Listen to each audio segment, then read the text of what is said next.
Hello everyone and welcome to a special preview for Saturday the 6th of July, Sandown Park. The world pool travels to Isha as we look forward to the Coral Eclipse, where the generations clash and we will see City of Troy up against older horses for the first time. 8 declared runners. It's fabulous to see. Hopefully by post time they will have stood their ground. These are they. We can bring you the field in 2024. We do have some older horses. Our Riffer, there's Hans Anderson, who might just be in there as a pacemaker for his illustrious stablemate, City of Troy. You've got City of Troy himself is there, along with other 3-year-olds, Dancing Gemini, Ghostwriter, JRB, and the filly, See the Fire, under David Probert. Can't wait for this race.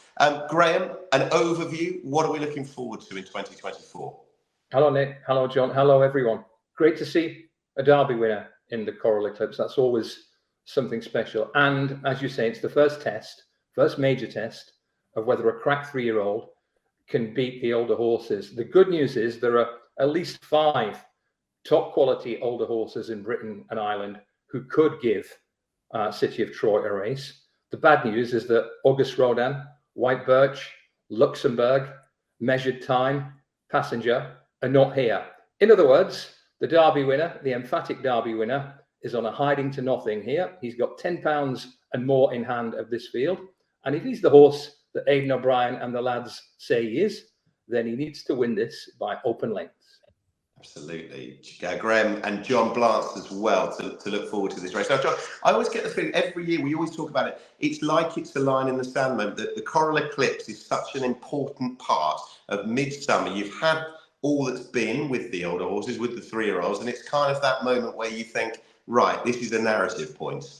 Yeah, well, that will be the narrative for the rest of the season. How will the classic generation get on against their elders? This is the first chance at this sort of trip for that to be done. Last year, of course, Paddington, having proved himself as a terrific miler, moved up to 10 furlongs. This particular case this year is City of Troy, moving down from the 1.5 miles in the Derby. And every year, there's always that example of a 3-year-old trying to prove themselves against the elders. Isn't there just? Right, Aidan O'Brien, you mentioned him. He's won this race 7 times, a record. He bids to make it an 8th. He's won it, Graham, with some absolute greats. And this year he bids to win it with City of Troy. Let's sort of remind ourselves of where we are with this horse. From the back end of the 2-year-old year through till what happened last time and that great moment in the Derby. Yeah, this is the race that Dewhurst at Newmarket that earned him the champion 2-year-old crown of Europe in 2023. As you can see, what he does well is hard running. From a long way out, he takes command and he piles it on late. This form is not bad. Al Yanabi is a good quality horse. Hartem was well beaten.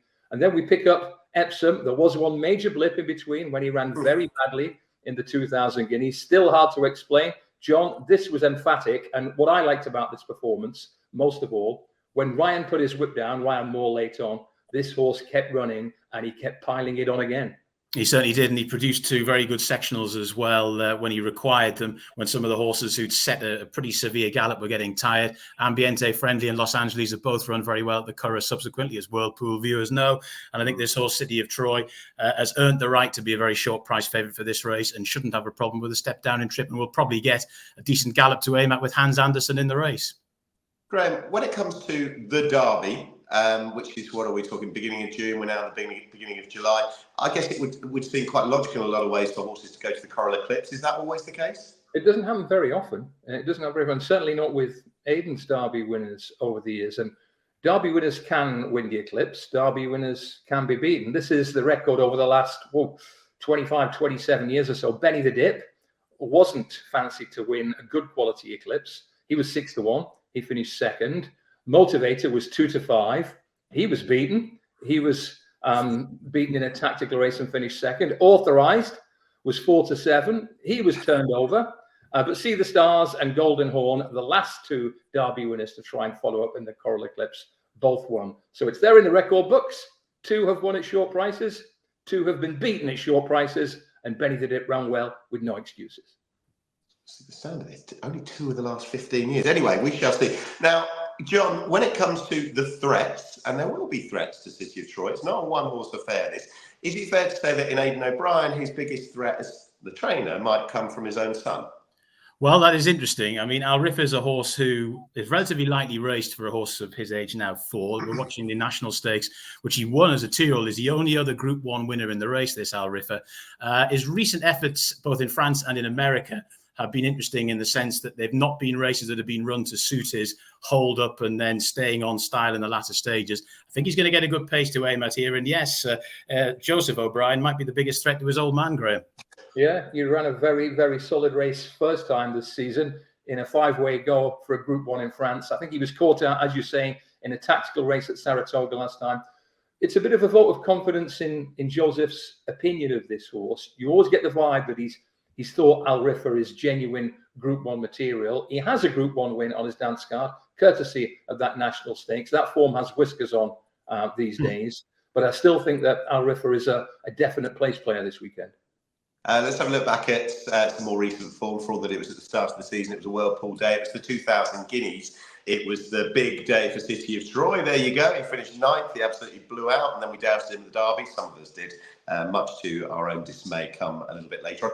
But Graham, Ghostwriter in front of him, ran a very good race. Yeah, that clip of City of Troy checking out tells you that good things can be beaten. This was a good performance from Ghostwriter. He had no excuses. He didn't really need any. There's depth to this form. Yes, Notable Speech didn't shine at Royal Ascot, but Rosallion has certainly polished the form. Horses like Any Sharing in the yellow colours, White Cap, he looks a Group 1 sprinter now. And staying on well for 4th, Ghostwriter, showed he's trained on. And he went to the French Derby last time. John, far from discredited. Far from discredited. No, it was a pretty good effort. I did think he was somewhat helped by the way the race was run. He had a nice low draw, which is a big help at Sean Teves from gate 2. He settled in behind the pace. He was a little bit outpaced when the taps were turned on there. Stayed on okay. I haven't got him in the numbers, but he has got gate 1, so I'm wary of him. I think the 3-year-olds here in this particular spot, apart from City of Troy, aren't particularly strong, or not as strong as you would like them to be, to really give the race the depth that you'd want. Graham, Aidan O'Brien's won 7 Coral Eclipses. There is another Coral Eclipse winning trainer in the lineup this year. Brian Meehan, 18 years ago. David Jr., remember him? Well, he's got JRB to try and make it 2 this year. I do. I remember David Jr. I was at Sandown that year. It wasn't a vintage Eclipse when David Jr. won, and it would probably have to be an Eclipse where the favourite disappoints for JRB to win, but he's trained on very well. This was his first performance of the season, I think, in the field and stakes at Newmarket, and he puts it to bed in tidy style. Maybe Chester didn't suit him second time. He was just an okay third behind Hong Kong bound Capulet. But as you can see here, he storms clear. And John, what did you make of his Ascot win? It was a solid performance to win the Hampton Court Stakes, but it was a Group 3, and the runner-up King's Gambit was a bit unlucky. He was a little bit, but I like the way JRB ran. It was a properly run race there. Yes, he was quite wide on the track, which can be the place to be in those sorts of races at Ascot. But from a time perspective, it was a good effort. And I think he can make the step up here. And he has got a rating of 111, which I think can be built on. All 10 runnings of this have had a winner 110 or more. He's going to need to be better than 111. But I think he's got the requisite improvement in him. Don't think he'll win, but I've sneaked him in the numbers. Go on then, Graham, just before we do the 1, 2, 3, 4, and just to embellish this, because I think a lot of people worldwide are going to enjoy the Coral Eclipse and will have done over the years. Just indulge us with your favourite ever running of this particular race. Going back in time, but it's worth recalling Falbrath, the mighty Falbrath, just over 20 years ago now. I think it may have been 2003. He won, I think, a 15-runner Eclipse, beating another very good middle distance colt, Neaf, a deep race in quality and quantity. But it's body of work that defines superstar racehorses. Falbrath ran in 10 races that year. That's very rare for a high-class horse nowadays. Every one of them was a Group 1. And he started in France in the spring. He went all through Europe in the summer. Royal Ascot, Sandown, York, Leopardstown. And he signed off by winning the Hong Kong Vase at Sha Tin in December. Now that is a racehorse, brother. Wow. John, what about you? Giants Causeway, Turn of the Millennium, terrific battle with Calanisi. It wasn't his only terrific battle with Calanisi. And yeah, if you were to kind of invent or create a racehorse to try and explain to either non-believers here or people from a different part of the universe why we love horse racing, you would show Giants Causeway's body of work, I think, to them, because he was something else, and he won this race, as I say, in a terrific battle back at the turn of the millennium. Okay, I'll chuck in for my 2 pence worth. The greatest horse I've ever seen, and I'm not going into that debate with Franco. I'm not doing it. Seen the stars in 2009, 6 months, 6 Group 1s, different countries, different distances. He was the high watermark as regards racehorses. Right, that was then. That was our little moment of nostalgia. Let's bring it back to the present. Graham Cunnigham, 1, 2, 3, 4 for the Eclipse.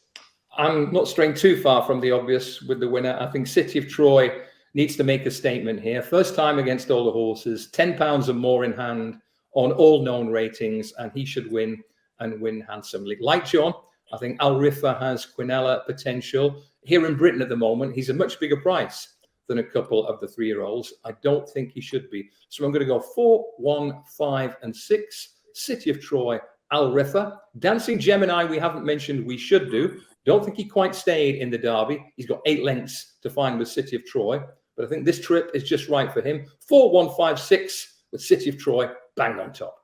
John.